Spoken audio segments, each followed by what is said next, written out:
Hey everyone, welcome back to the channel. So today I wanted to talk about something I noticed on this BMW that I'm working on that really blows my mind and makes me wonder why BMW would do this. But in the end, the explanation for me is money. So they make you spend more money. So I'm going to give you guys an example of what I'm dealing with at the moment. So this box right here, I'll call it a junction box. Basically, there's wires that go into it. They go to the computer. There's a power source that goes into it. There's fuses and relays in here, right?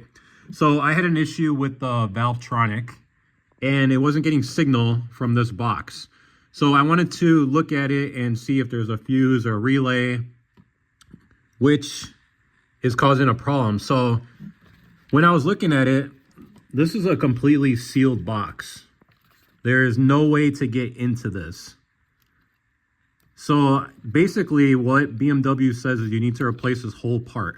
And I just want to show you guys why that is ridiculous. So I took the old one, which is right here, and I actually cut it open. You can see I had to cut it open to see what's inside, right? I'm going to pull off this cover and show you guys. This is what's inside. Basically, it's got fuses, replaceable fuses. These actually come out. So you could just pull these out and change it and fix the problem with a 2-cent fuse. Tell me how that makes any sense, why they would seal this box up and not give you access to simply replace a fuse.